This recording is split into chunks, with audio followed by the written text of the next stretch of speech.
Wildcats football. Wildcats football. Wildcats football. Wildcats football. Wildcats football. Wildcats football. Wildcats football. Wildcats football. Welcome to the Married with Picks podcast. Season 4, episode 3, week 3. So I don't know how your picks did last week. I had a rough 1 o'clock. Lions, Raiders, Bengals. Did better through 4. 2 ended up being pushes, the Saints. And thank you, Sean McVay, for kicking a field goal with 4 seconds left to bring that to a push as well. Yeah, this is week 3. Married with Picks. Try to get on the winning board here. I did a little bit better than week 1, but it wasn't on fire. All right. So this bad beats. This week we have a lot of big lines and a few games that could be impacted by weather. So any game on the upper East Coast is subject to this, whatever they're calling it, that's coming through. So it's close to a tropical storm. That's what they're monitoring for. But this is the beginning of hurricane season, so they're looking like those types of storms shooting up the East Coast. I know, but I heard somebody say it was like a cyclone, which we don't hear about cyclones. Yeah, so it's New England at the Jets, right? That's going to be impacted. Yeah. Commanders and Ravens. And the Ravens, the Ravens are playing who? The Colts. Yeah. Gardner Minshew. All right, so let's not get ahead of ourselves here. All right. We're starting with the game 1, which on my sheet Reel me back in, Jacqueline. It's okay. Is the Titans at the Browns. Doing a good job of it so far. Browns are minus 3.5 point favorites. So I've been on the Titans the last 2 weeks as a dog. It's worked out the last 2 weeks. I'm going back there this week. I'm a little more worried about it this week. The Titans offensive line has kind of been the weak point for them from the get-go. And the Browns have a pretty good defense. They lost Nick Chubb last week, so if they're going to win, it's going to be on Deshaun Watson. I don't know if I have a lot of faith that he is going to pull that off. They've only had 1 offensive touchdown through the first 2 weeks, and they did play the Bengals and the Steelers in the first 2 weeks. Obviously, Bengals with Joe Burrow maybe not at full strength, and Steelers is just not a good offense. Vrabel has pretty good stats as a dog, and he is familiar with Watson from his time in Texas, so in Houston with the Texans. So I'm going back to the well. I'm a little less confident in it this week, but I'm going Titans. What do you got? I'm on the other side. I like Cleveland this week. They're going back home. It was a tough game against Pittsburgh. They pretty much handled them until a couple parts in the second half. Kenny Pickett hit a long one for about 70 yards. So I think Cleveland, playing on the road looked tough. They have no Nick Chubb, right? They signed Kareem Hunt, but, he's coming off the street, so I wouldn't expect much out of him this week. So I still like Watson. I think he keeps creeping himself along each week, getting better. You can see he's getting a little more comfortable. Can you see that when he's pushing the ref? Well, because he's frustrated at the end of the game because he got sacked and he fumbled the ball and it led to basically them losing the game. I see a competitor. Okay. I don't want to, get too far ahead of it because there's a possibility that he never gets back to what he was. But I really like his long-term prospects as he plays each week. I think, we'll see about mid-season where he's at. But I like Cleveland. I think Tennessee, even though it's 3.5 in some places, I think Cleveland's going to they're 1-1 and Tennessee's 1-1. I think Tennessee can't go on the road and win this game. I don't even think I think it's about a 7-point game. So I'm sticking with Cleveland. All right. Opposite sides of that one. Yeah. All right. Next game is the Chargers at the Vikings. Vikings are favored by 1.5. So both these teams are 0-2 to start the season. One of them's going to be 0-3 at the end of this game. Chargers will be without Eckler again. I don't know really what to do with this game. Both teams obviously desperately need the win. And Brandon Staley in LA has got to be feeling the heat because people were calling for him to be fired last year, possibly the year before. And now here we are with no wins 3 weeks into the season. So it's kind of a must win for both teams. I think it will be a close game. It's definitely a must win. I mean, how many teams go start 0-2 and go to the playoffs, let alone 0-3? Well, so, yeah, I know it's hard to say 3 weeks in and we got an extra game at the end of the season. So it's really not, I guess, technically a must win, but it is a must win. You can't come back from 0-3. It's really difficult. I mean, the Vikings were 12-4 on the season last year. Was it 12-4? I don't know. But regardless, I mean, they're looking at 3 losses if they lose this game to start. So I don't have a good feel for who's necessarily going to win this game, but I think it's going to be a close game. So, and with a lot of big point spreads on the card this week, I'm going to do a teaser. So I think whoever ends up being the dog in this, you just tease them and feel pretty comfortable.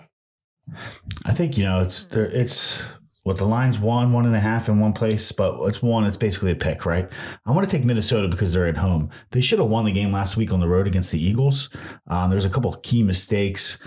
I mean, you fumbled a ball approaching the goal line over the pylon that takes 7 points off the board, and then going the other way, they scored before halftime, the Eagles did. So I think you got to take Minnesota here. They're home. They're going to feel more comfortable. Cousins, I think a lot of people are on the Chargers side of this one, but you're looking at, a lot of new coordinators on the Chargers side, both sides of the ball. 0-2, I think they go. I think it's too tall of a task to ask them without Eckler to go into Minnesota, keep Minnesota off the board from 0-3. And as much as I don't like to take the Minnesota Kirk Cousins side, I'm going to go with them here. Yeah, I mean, we saw Philadelphia ran the ball a lot against the Vikings last week and obviously had success there. The Chargers, if they had Eckler, maybe that could be their philosophy, but I don't know if they can do that with Josh Kelly. So, yeah, also the Eagles have a dominant offensive line. So, I don't know if it's as much of Minnesota getting moved. They are running more of a linebacker heavy offense or defense. So if you have a bigger line, you can move them around. Chargers line's not as great. And like you said, without Eckler there, I think it's too tall of a task to ask for them to go in and hold Minnesota down for the 3rd straight week, especially as good as Minnesota looked last week in the loss to the Philadelphia Eagles. Yeah. All right. So you're on the I'm Vikings. On Minnesota, yeah, definitely. Okay. All right. All right. So the next game is the Patriots at the Jets. And you will have to watch for the weather in this one to see what ends up coming through here this weekend. Patriots are favored by 2.5. This is probably my favorite game of the week. Zach Wilson has faced Bill Belichick 4 times. He's lost all 4. He's had 2 touchdowns, 7 interceptions in those games. Patriots have won every game against the Jets for the last 14 games. You can go all the way back to 2011. They only have 2 losses, both of which were in overtime. One was a Fitzmagic touchdown to Eric Decker. So I would definitely play the Patriots defense if you're playing any fantasy football this weekend. And I'm going with the Patriots. Yeah, I think you said it all. Zach Wilson has not beaten Bill Belichick, and Bill Belichick's defensive schemes are probably too much for him to handle. I like New England as well. And I think even if the weather does end up being bad, that just works in the Patriots' favor as well. Yeah, defense, muck and grind. All right, so next. Watch out for a big game from Stevenson. Next game is the Bills at the Commanders. Bills are -6.5 point favorites. This is another one to watch for the weather on, and this could change my opinion of this game if the weather does end up being really bad. But last week, the Bills proved me wrong. Maybe they're at the top of the back of the hill. Did you notice the shirt I got on this week? Steve just happened to be in Buffalo. This is a shout out to the Buffalo Bills Mafia up there in Buffalo that I visited this week. I was walking out. I got a little token here of the famous pregame ritual that they do up in Buffalo. Some of the craziest fans, they tailgate for 3 days before the game. and they jump off of RVs and crash through tables. Studly moves by the Buffalo Bills fan. I love it. I would like to see you jump off an RV onto a table. I'm an Eagles fan, and that would be plagiarism. So even though I'd love to jump off an RV onto a table and give a nice little forearm shiver right through the middle of one of those bad boys, I don't want to plagiarize the Bills' great tradition. As an Eagles fan, I'll save the table jumping for the Bills, guys. All right. So we saw last week that the Bills can still beat up on bad teams. And despite what happened in Denver last week, which I'm still not sure exactly what that was, the Commanders, in my opinion, are a bad team. So I think the Bills can cover a 6.5 point spread. But I would watch for the weather, because if the weather's super bad, then it might be a low scoring game and I might not want to take a 7 point spread. Well, I think the Patriots' run game is probably more suited for an affair like this, where it's going to be wet and you're going to have to prove yourself running the ball. They're more prepared for a game like this year than they have been in years past, in my opinion. I love the running game. I love the running backs that they're sporting. And are you talking about the Patriots or the Bills? Because you said Patriots. I'm saying Patriots, but I'm talking about the Bills. Okay. Did I say Patriots? You did. Well, you know why? Because I'm thinking of Harris. I'm thinking I like Harris, and he really hasn't had to do much in the first 2 games for the Bills. But I think this is going to end up being one of those sloppy between the tackle run games, and I would start Damian Harris as the backup running back to see, and mostly you're looking at the other guy, Cook.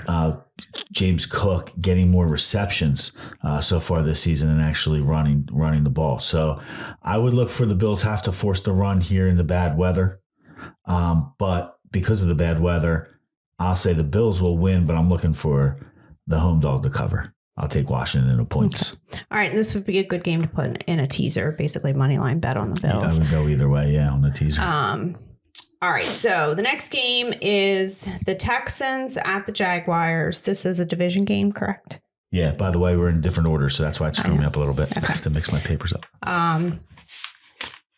Okay. Texans, Jags, right? Yep. The Jags are favored by 8.5.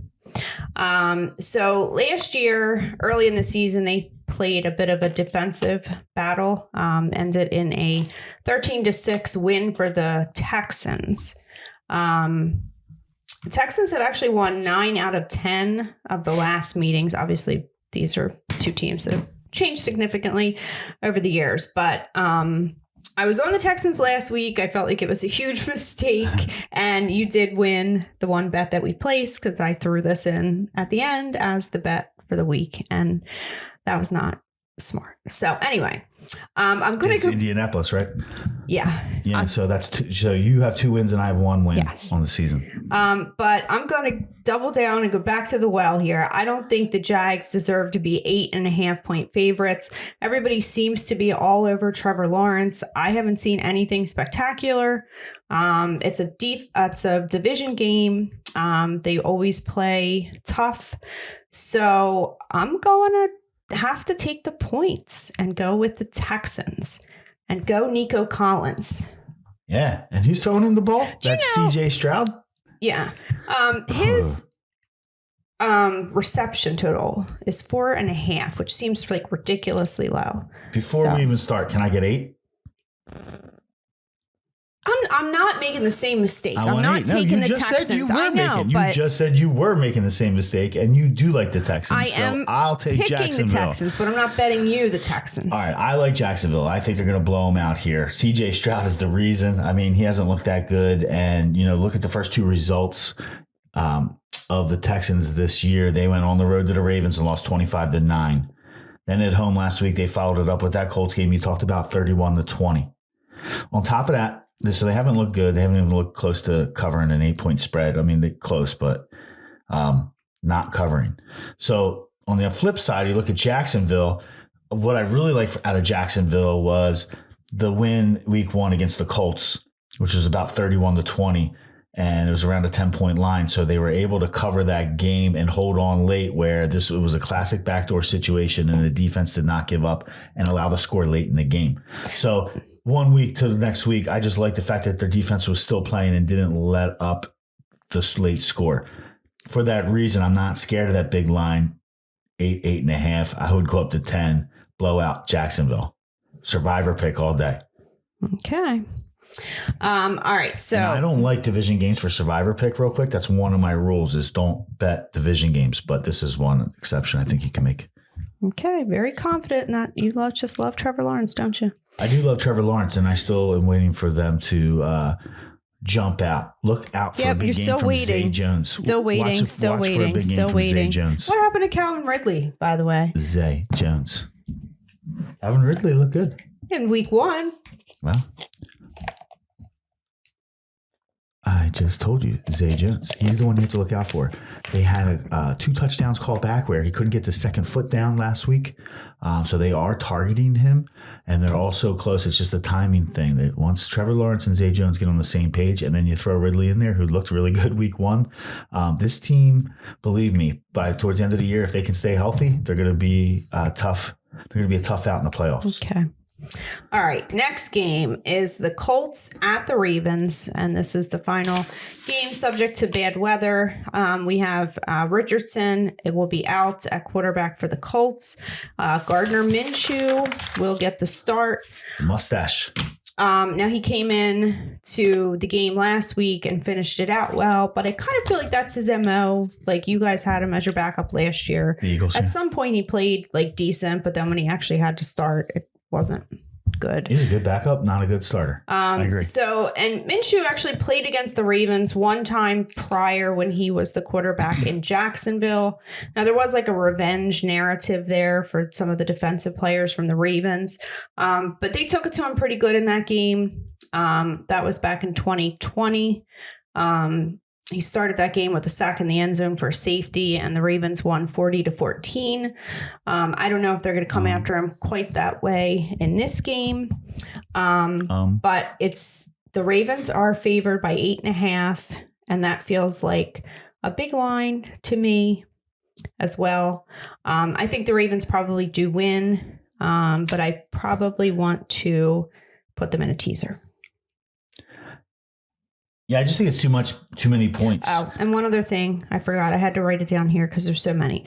Ravens are without Odell Beckham, running back Justice Hill, center Tyler Linderbaum, offensive tackle Ronnie Stanley, safety Marcus Williams, cornerback Marlon Humphrey, and defensive end Odafe Owen. Oh, that's a lot of people to miss in your starting lineup. I am going to say it's too many points. Gardner Minshew numbers last week, 19 of 23, 171 yards, 1 touchdown, 112.1 quarterback rating. Oh, Gardner Minshew. Are you kidding me? He's going to go in there and keep this game within a touchdown. Okay. I like Indy. All right. Next game is the Falcons at the Lions. Lions let me down last week. They are also suffering some injuries. Left tackle Taylor Decker. Right guard, I have no idea how you say his name. His first name's longer than his last name. Quarterback Emmanuel Mosley. And safety Kirby Joseph, who I've never heard of. Falcons are run-heavy defense. We saw the Seahawks have some success running the ball against the Lions. Could be a good Bijan Robinson game. I don't feel very confident in it, but like Falcons are 2-0 on the season. Like, are they going to go 3-0? That's one of my major points here. If I could just jump in with you, I mean, they're 2-0. Detroit is 1-1. If Detroit loses this game, they'll be 1-2. It just doesn't seem right that Atlanta would be 3-0 to start the season. I think that's the major gist here. It doesn't sound like David Montgomery will play. I don't know if that makes much sense. And Josh Reynolds and Amon-Ra St. Brown are both questionable, but it sounds like they're going to play. Yeah, I think that those two alone is too much firepower for the Atlanta defense to hold down. Along with that active running game that Detroit has, I like Detroit. Is that where you're going? I mean, if it's 3 points, Lions, right? Yeah, 3 points favorites. Yeah, so I mean, anything in a field goal, I think they feel confident that Detroit will win. Hopefully, they can keep it outside of a field goal in this one. All right, next game is the Saints at the Packers. Packers are minus 1.5 point favorites. I still don't have a feel for the Packers, and I probably said that every week, but maybe I have to actually watch a Packers game. Right. But if you look at this game, I mean, don't you look at this game very similar to what we were just talking about with the last game? New Orleans is 2-0. They're on the road coming into Green Bay. Well, I have a great feel for Green Bay, but New Orleans is 2-0. Are they going to go 3-0? Well, what's the Packers record? 1-1. 1-1. It's the same situation as the Detroit game. It's the same reason I would go Green Bay all day on this one. Okay. Yeah. What do you think? I don't have a pick. It's a tough one. I mean, I love Green Bay. Like, Green Bay is one of my big plays this week because of that reason. I like Jordan Love. They're doing it with the running backs. AJ Brown's leading the team in rushing. Who? I'm sorry, AJ Dillon. I got AJ Brown on the mind for the Eagles. We're not there yet, but AJ Dillon leads the team in rushing yards. Aaron Jones, the other running back, the starting running back, leads the team in receiving yards. Well, he didn't play last week, and I think he's questionable for this week. All right, well, then I still like Green Bay because both of those running backs, they can afford to lose one. I think Jordan Love has proven that, at least through the first two games, that he can do enough to get Green Bay into the end zone to win the game. Well, let me ask you this. I mean, yardage numbers. Historically, the Saints have had a good run defense. Right. So if the way to beat them is through the air, do you think that Jordan Love can do that? Yeah, absolutely. I can. I do. Okay. He's not going to throw for 300, right? 350 yards against them. And he probably will have a couple 3 and outs for sure. He's going to struggle like the young quarterback he is, but he's going to put up enough drives to get them into the end zone where I have confidence that at home Green Bay can hold New Orleans offense down. Remember, it's David Carr. You know, I kind of think I feel not victim. David Carr. Sorry. If it was David Carr, I'd be on the Packers. Yeah. Derek Carr was, I think I give him too much credit through the first couple of games. He's kind of shown that, you know, he's not going to throw up 50 points a week, you know, even with these receivers, Chris Olave, and Michael Thomas. Michael Thomas looked pretty good last week, by the way. He had a bunch of targets early, too. So they were game planning to go to him. So that's good to see. Well, they probably have Orleans. to keep him happy to so he doesn't have a fit over Olave. Yeah, because kind of like an AJ Brown. Olave is you don't want an AJ Brown, Devonta Smith situation. But you can argue with your diva. There's an argument like who's better, Smith or AJ Brown. I don't think at this point you can really argue Michael Thomas, who's coming back off of 2 years worth of injuries. You know, he was great once, and Olave looks like an absolute stud and a great find for New Orleans when I drafted him last year out of Ohio State. So anyway, it sounds like I'm pumping up the Saints here. I do like their prospects long term, but from the ebb and flow of the season, they're starting out 2-0. I don't think you go 3-0 here. Green Bay at home. I'll take Green Bay to win, and it's only a 1.5 point line, so you don't have too many points to worry about. So just about to pick them. What are you saying? You don't really feel that strong? No, I have no take on that game. Yeah, I mean, I really like Green Bay here. Okay. Next game is the Broncos at the Dolphins. I don't know. Dolphins are -6.5 point favorites. So I don't know what happened last week in Denver. I wasn't like big on Denver, but Denver was my pick. I saw the score. They were up 21-3. And next thing you know, it turns into a shootout where they ended up losing 35-33 to the Washington Commanders at home. So obviously the Denver defense is not that good. They're going to be traveling down to Miami where it's hot. I like Miami in this game. One thing that worries me is that the Dolphins played the Patriots last week. They play the Bills next week. So it feels like a bad spot for them in the schedule. And I could almost see this being like that game that, you know, everybody's on the Dolphins and the Broncos win. So I'm a little worried about it, but the Dolphins would be my pick, and they would probably be in a teaser, or, you know, I would just bet the money line there, hoping that they at least win and just don't cover. Yeah, but Miami? This game has me worried. No, I think you go the opposite. I think you bet Denver and you take the points with confidence. I mean, they're 0-2, right? Mm-hmm. Miami's coming into this game. What's their record? 2-0. Mm-hmm. All right, so. Yeah. Chargers pay. Yeah, I think the key here is that everyone's going to be on Miami. I think you're 100% right. There's going to be a lot of Miami action going down in this game. People are loving Miami and Tua. He's the It's their trendy home pick right opener, now. though. It's their home opener. There's going to be a lot of pressure. I think Denver can play some defense, and Russell Wilson lives for these types of moments.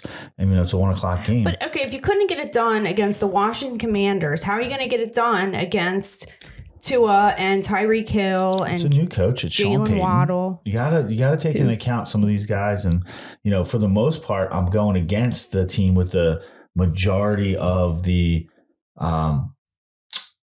offensive and defensive coordinators have shifted from what it was last season. One other thing, Nick Fangio, who was, I guess, the head coach in Denver for a while, is the defensive coordinator for the Dolphins now. All right, so he'll have a little bit of revenge, but he didn't. I don't think.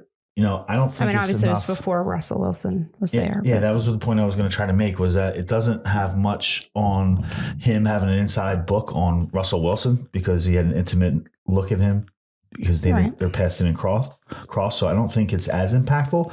But I do know Nick Fangio had a tough time as the coach as the Denver Broncos, so he's probably looking forward to playing them and maybe showing that he, is a decent coach. But I don't think that's really the play here. I think the play here is that Denver's 0-2. They're going to be overlooked. I don't know that they win the game, but I'll take 6.5. Hopefully it pushes up to 7 by Sunday. I mean, is this a game I would think it would be 7 points by the time kickoff comes? Well, I mean, we'll see. I'm not trying to guess the line. I'm trying to guess the game. But I feel really strong on Denver here. Mm-hmm. Okay. I take Denver. You're saying Denver, right? No. Are you saying Miami? I'm saying the Dolphins, but the game, it feels like an any given Sunday type of game. Can we go on this one? 6.5. I'll even let it be 6.5. Even though I think it's going to 7. It would behoove me to wait. This game has me worried. I don't want to bet you. All right. We'll find one of these.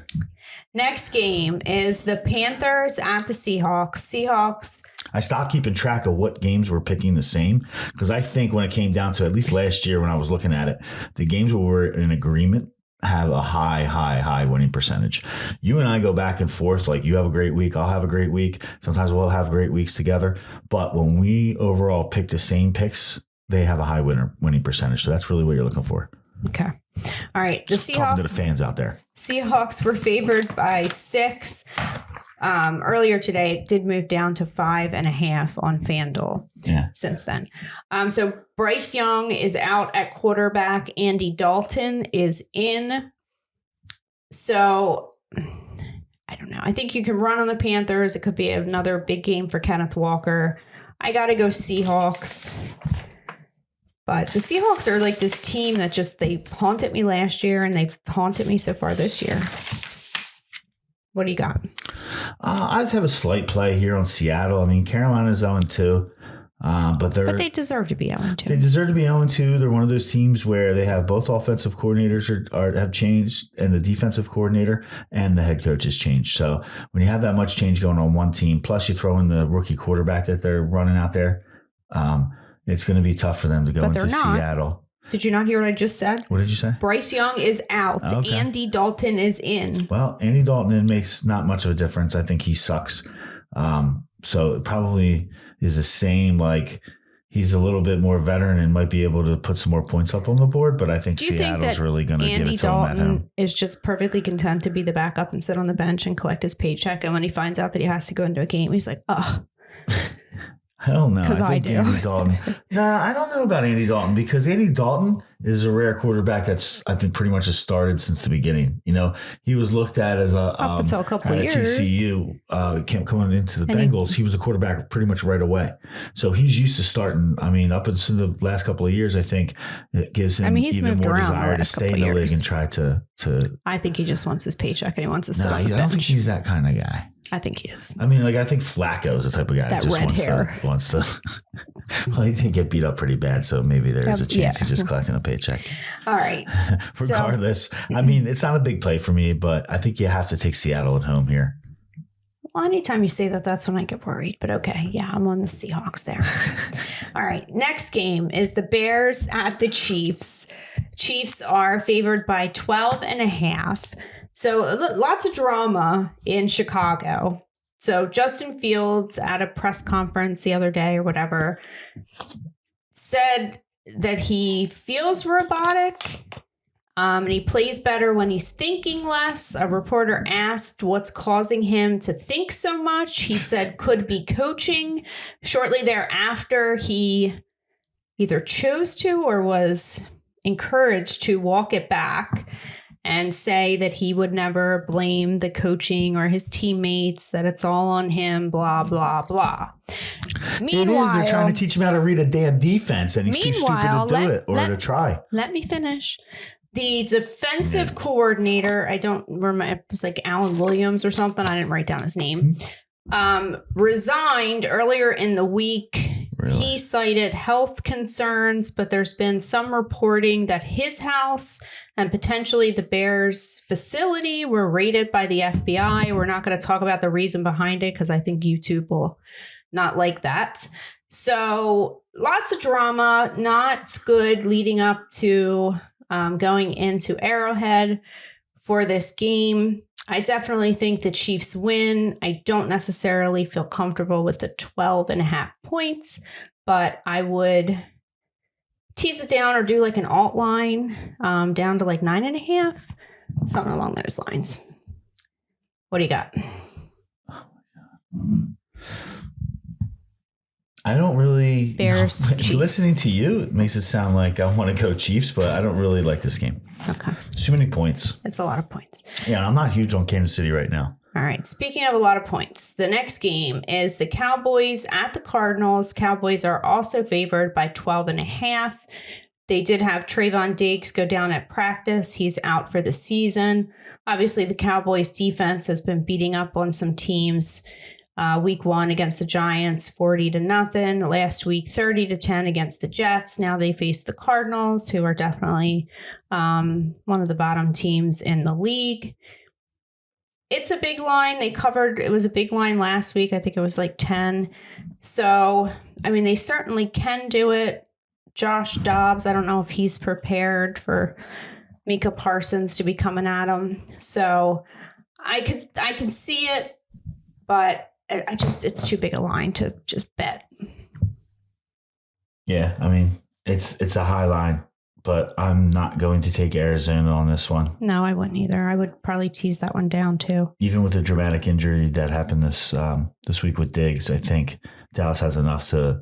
The thing with Arizona is, yeah, they gave up that huge lead to the Giants, and the Giants are not really that good. So, Dallas proved that they're much better. They're going to be on the road. Pretty much any team, especially like in the NFC East, is going to travel to Arizona. It's more like a home game with all the transplants that live out there from Washington, New York, Philadelphia. So, I don't see much of a fight being put up, especially with Dobbs quarterback for Arizona against the Dallas Cowboys. If you got to bet it, take the points, but it's not really strong play here for me. All right, next game is the Steelers at the Raiders. Raiders are favored by -2.5. So we have the Steelers traveling west on a short week. The Steelers had 2 defensive touchdowns last week, 6 sacks on Watson. It was definitely their defense that won that game for them. I'm a little worried about Jimmy G going up against the Steelers defense, but I'm not worried about the Steelers offense. Apparently, some of the fans in the stadium on the last game were actually calling for the offensive coordinator to be fired. I can't take credit for these stats, but when in shotgun, they are passing 83% of the time. When quarterback's under center, they're running 90% of the time. They're not using any play action or any motion prior to the snap. So very predictable play calling is what Matt Canada is doing there as the offensive coordinator. So that's kind of always been my thing with the Steelers, is that they don't make adjustments. They kind of just play the way they play. So, I mean, their defense has me a little bit worried, but I think offensively, I gotta go with the Raiders.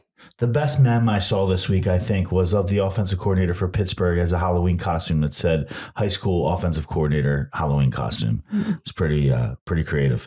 I like Vegas. I think, I was wrong on Vegas last week. They went into Buffalo, and I think it was too much for Garoppolo, with the new offense, getting in there, used to the system. They just didn't show up. And you're coming up against the Bills, who are coming off the loss against the Jets in dramatic fashion and overtime with a punt return. They were highly focused, especially with, all the criticism or the media story of Diggs kind of being unhappy as the wide receiver up there in Buffalo. So it was a tough spot, basically, is the point for Vegas. I think ebb and flow here.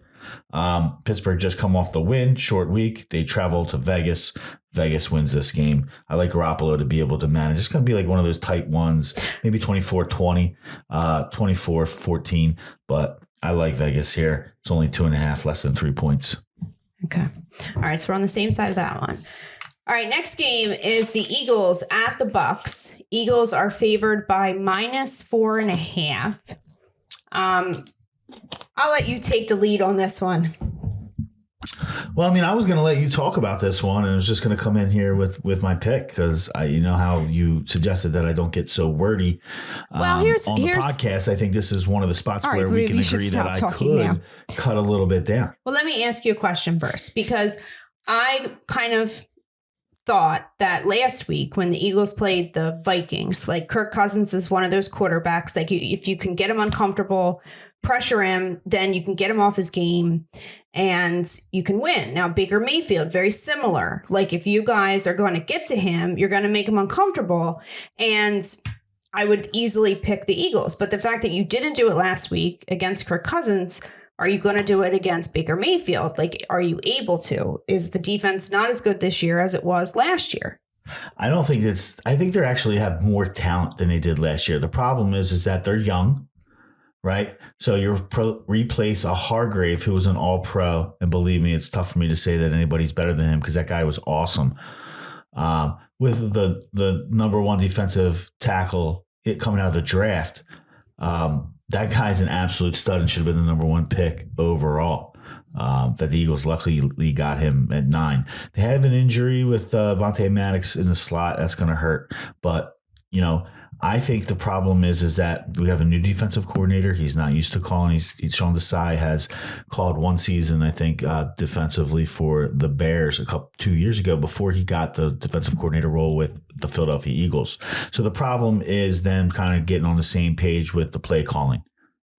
I think that you make a good point last week, that Kirk Cousins, even though they lost the game, he seemed to have a lot of success against the Eagles defense.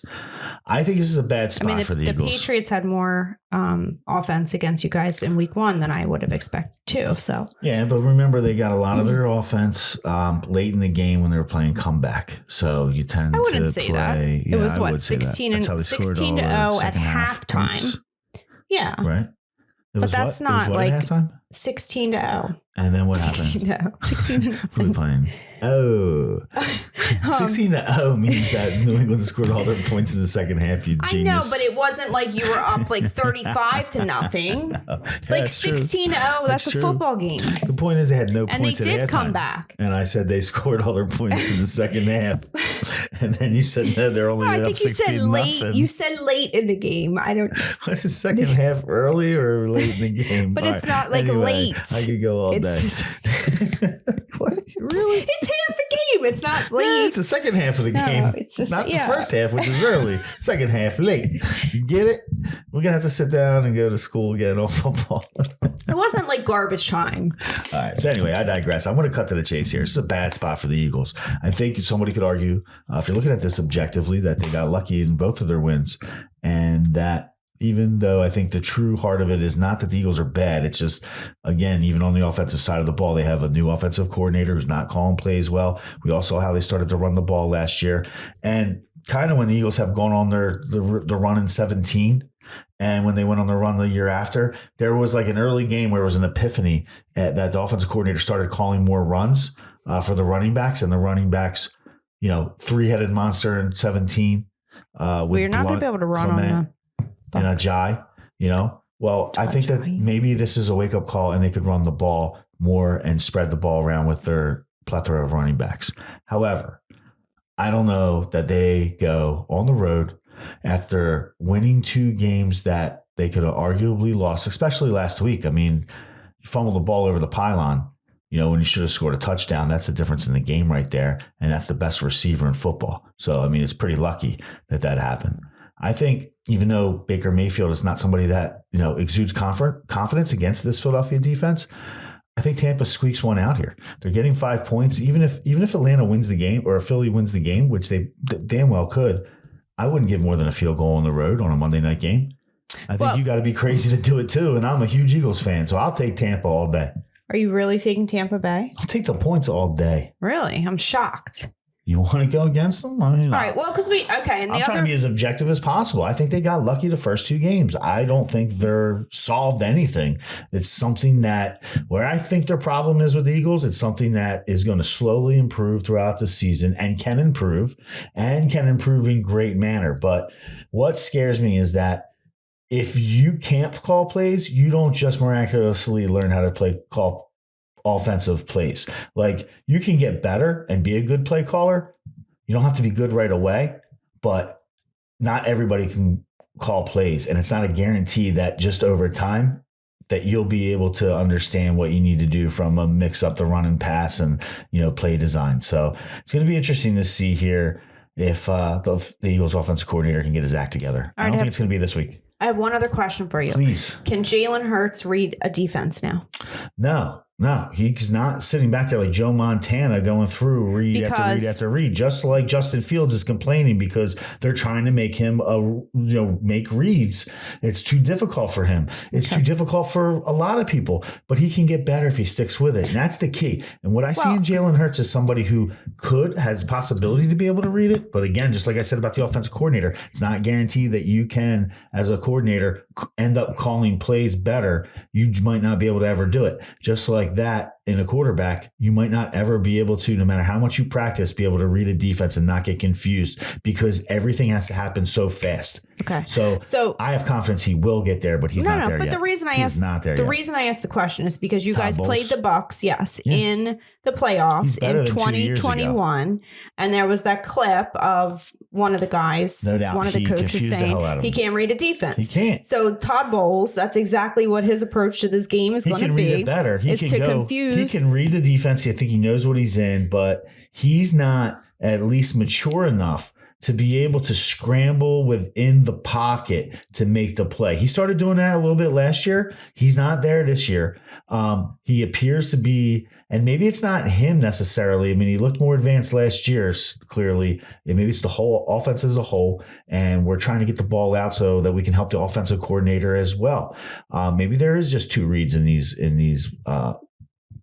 these plays, but there's more than 2 actual reads. Like when you're looking at the plays, there's guys running open and he's not coming off his first or second read. It really seems remedial, like he's looking downfield at the 1 read and then it's a check down. But what I meant by he's not mature enough to go through his reads is that he will feel the heat and start to run the ball. He'll start to run the ball before he gives himself enough time to have enough confidence to sit there. And if they made him kind of sit in the pocket a little bit, not even really sit in the pocket, I'm okay with him scrambling side to side and reestablishing the pocket. But you have to have confidence to be able to slow up, stop, and throw. Jalen has shown that he can throw on the run, but those are all play designed to run out and throw and hit the guy down towards the sideline on most of those. So, no, the answer is he is not like making 3 or 4 reads. He doesn't have a mastery of the offense, and hopefully that comes.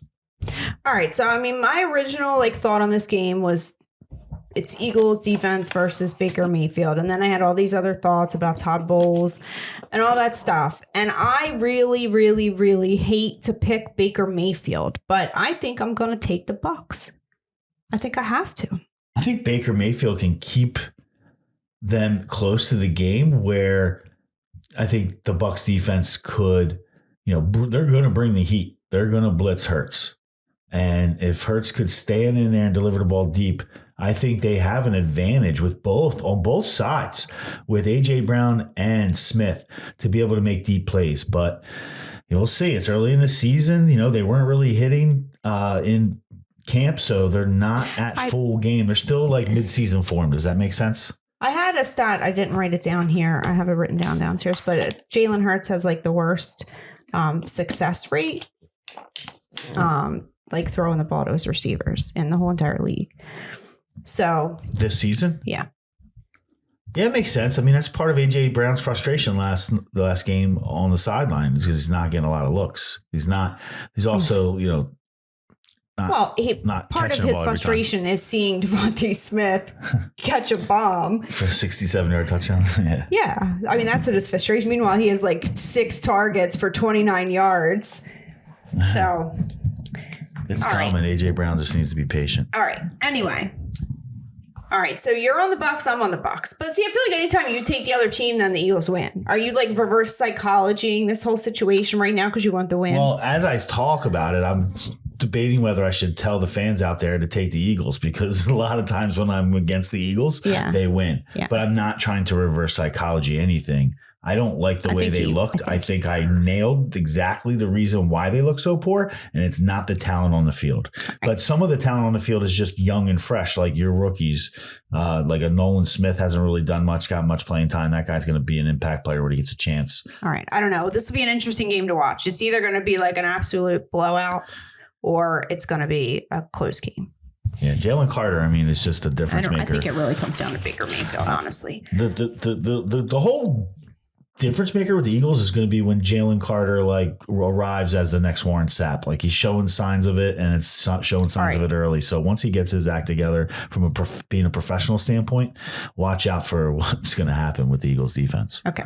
All right. So the last game of the week is, and why are they doing these 2 Monday night games? This is 2 weeks in a row. I can't really answer it. And what really befuddles me is the fact that they are not.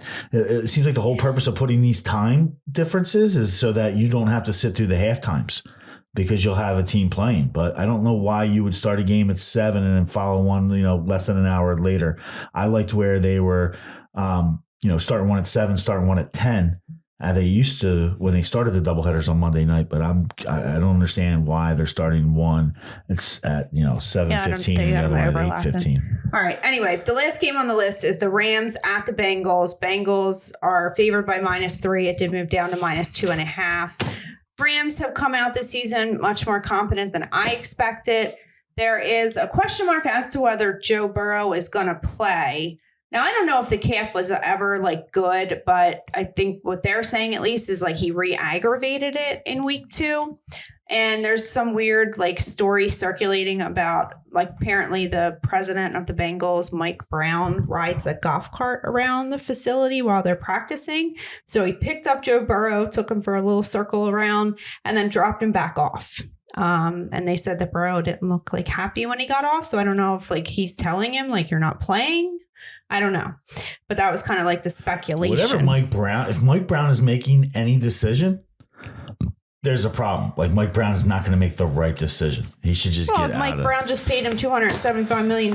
Maybe you don't want him getting hurt out there in week 3. Yeah, well, if you talk to Bengals fans that I know, they're not big Mike Brown fans. And well, I don't know. I have no idea, time. But that's what I saw. Problem. So anyway, do you know who the Bengals backup quarterback is?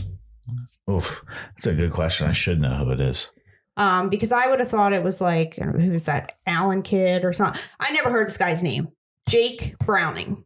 He was an undrafted free agent signed by the Vikings in 2019. He spent 2019 to 21 basically on the Vikings practice squad. And then he's been with the Bengals since 21. So he's never started an NFL game. I don't know if he's ever played should know the offense in an NFL game. So you're telling me you don't know if starting quarterback for the Bengals is playing. But obviously the line will change if they roll Joe Burrow out.